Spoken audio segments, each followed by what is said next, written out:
Andy, thank you very much for that generous introduction. And my wife, Jane, and I are just so delighted to be in the great state of Iowa with you tonight. And I'm also delighted to be here following other remarks from great Democrats who have dedicated their entire lives to public service. This is a great team, and I thank them all.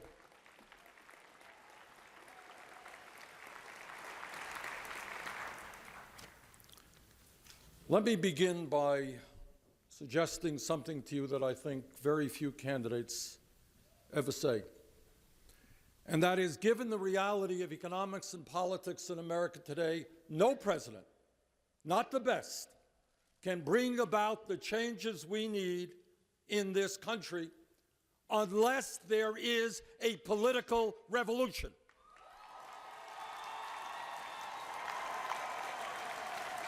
And what that means, in all honesty, is the powers that be in Washington, the billionaire class, the Koch brothers, the lobbyists, the corporate interests, are so powerful that nothing will get done unless millions of people stand up and loudly proclaim, enough is enough. This country belongs to all of us and not a handful of billionaires.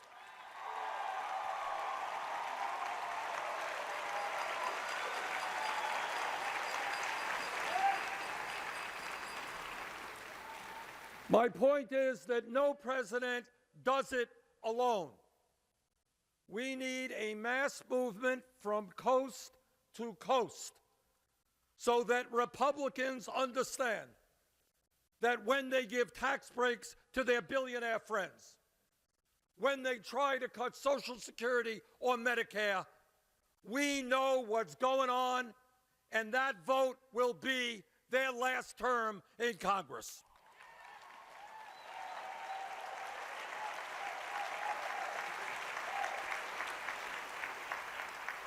And here's something else that all of us should know. Today, in our great country, we are the wealthiest country in the history of the world. Today, in the history of the world. But most Americans don't know that because almost all of the wealth rests in the hands of the few.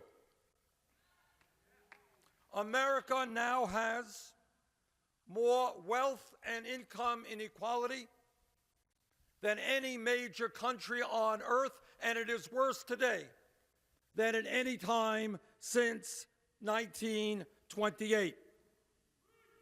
The issue of income and wealth inequality is the great moral issue of our time. It is the great economic issue of our time. It is the great political issue of our time, and together, that is an issue that we will address.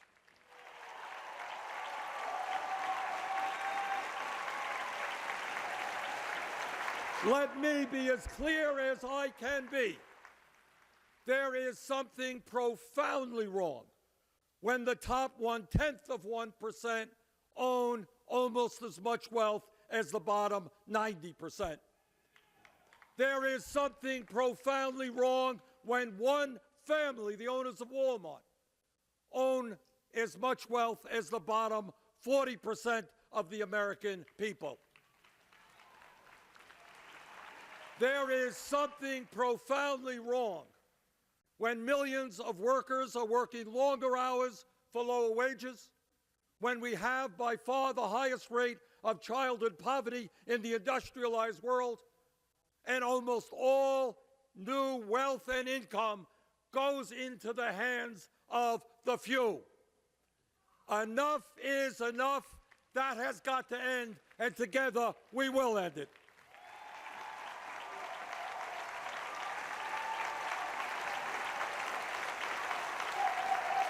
This campaign is sending a profound message to the billionaire class, you can't have it all. You can't get huge tax breaks when children in America go hungry. You cannot continue to send our jobs to China when millions of Americans are looking for work. You cannot hide your profits in the Cayman Islands and in other tax havens when there are massive unmet needs in this country. The greed of the billionaire class has got to end, and we are going to end it for them.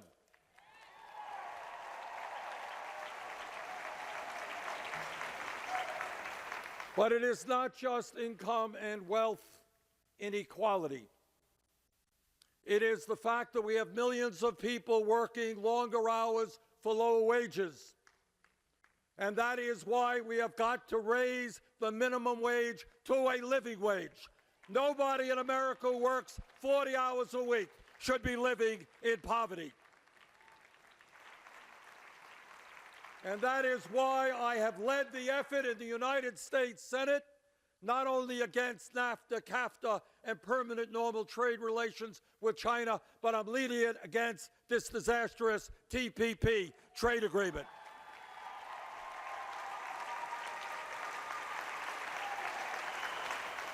When 33% of white kids between 17 and 20 who graduated high school are unemployed, when 36% of Hispanic kids are unemployed who graduated high school, when 51% of African American kids who graduated high school are unemployed, we need a massive jobs program to put our people back to work.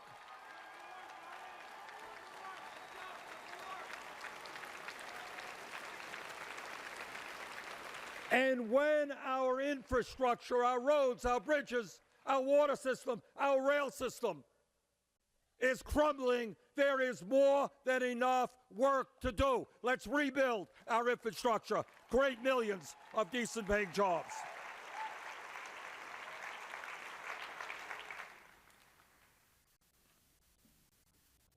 Today, the United States of America, embarrassingly, remains the only major nation on earth that does not guarantee health care as a right for all people.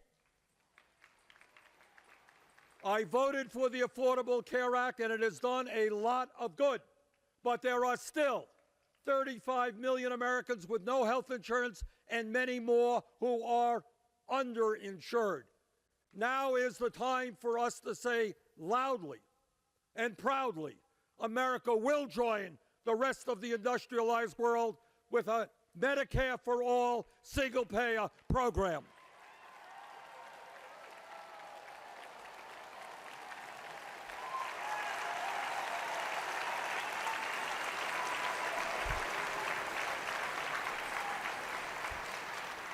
And when my Republican colleagues, as they have done for years, tell us that we have got to cut Social Security, despite the fact that millions of seniors are trying to survive on $12,000, $13,000 a year, what we say is, no, you're not going to cut Social Security. We're going to expand Social Security by lifting the cap on taxable income.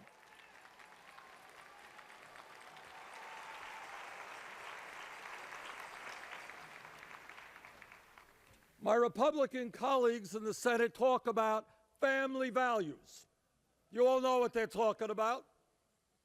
Their family values say that a woman does not have the right to control her body. I disagree.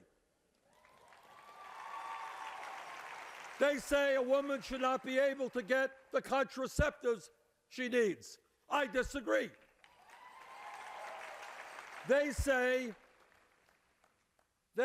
that our brothers and sisters who are gay should not be able to enjoy the same marriage rights that heterosexual couples enjoy.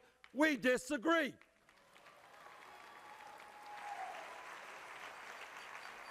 But we also have family values, not based on hatred, but based on love and compassion. Our family values say that when a woman has a baby, she should get 12 weeks of family and medical leave to stay home with a baby.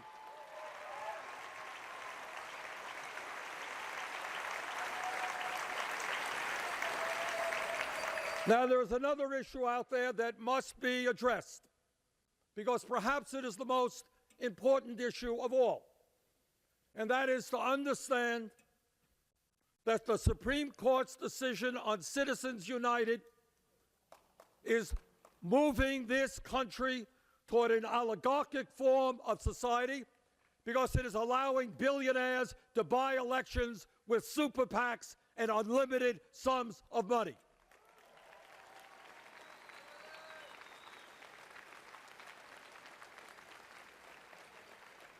It should not be acceptable to any American, conservative, moderate, progressive, that the Koch brothers alone, an extreme right-wing family, will spend more money in this campaign cycle than either the Democratic or the Republican Party.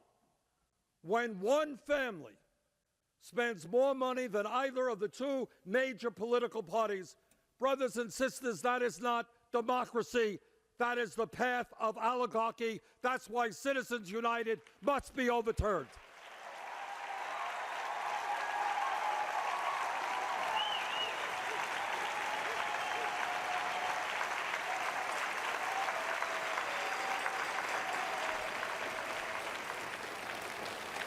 I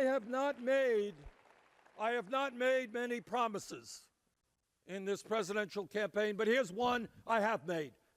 No nominee of mine to the Supreme Court will be made unless that man or woman is clear that he or she will vote to overturn Citizens United.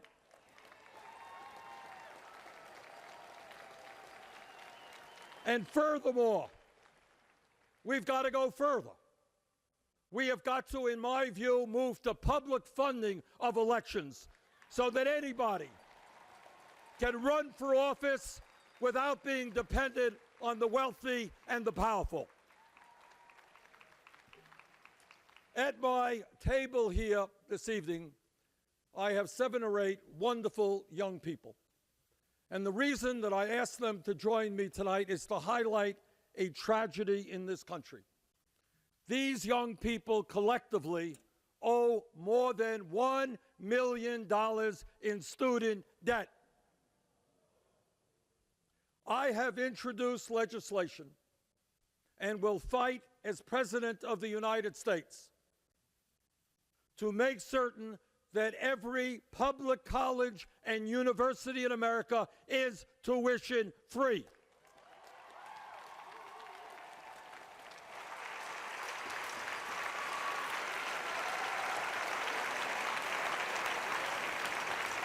We must also significantly reduce student debt. It is insane that people in this room are paying 8, 9, 10% interest rates on student debt when you can refinance your home for 2 or 3%. And we're going to do that. And when we talk about our responsibility as adults, what that means is that we have the moral obligation to make certain that we leave this planet for our kids and our grandchildren in a way that is habitable. It is an international embarrassment that my Republican colleagues refuse, by and large, to even acknowledge the reality of climate change, let alone are prepared to do anything about it. In my view, this nation must and can lead the world in transforming our energy system away from fossil fuel to energy efficiency and sustainable energies like wind, solar, and geothermal.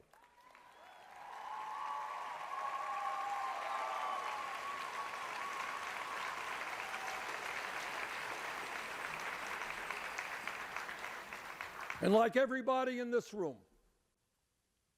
I want to see an America where when young black men walk down the street, they will not be harassed by police officers, they will not be killed, they will not be shot.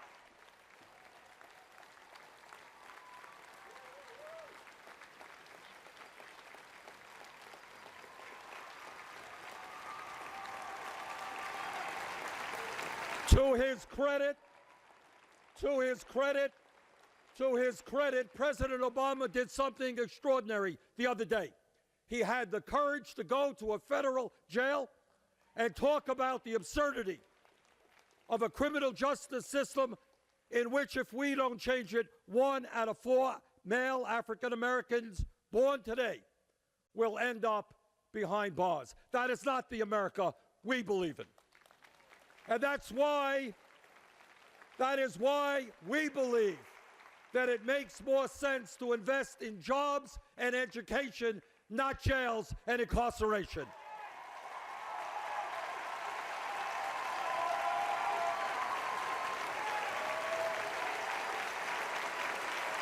And to our 11 million brothers and sisters, who are living in the shadows today, we say loudly and we say clearly, we are going to bring you out of the shadows and in a path toward citizenship. And we're not going to divide families up.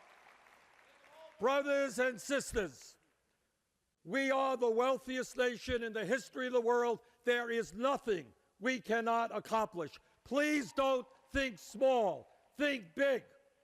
Think about a future where our kids get the best education in the world, where our young people have the jobs and education they need, where women's rights are protected. That is the America we can become if we stand together and not let them divide us up by race, by gender, by sexual orientation. Let us stand together. Let us remake America together. Thank you very much.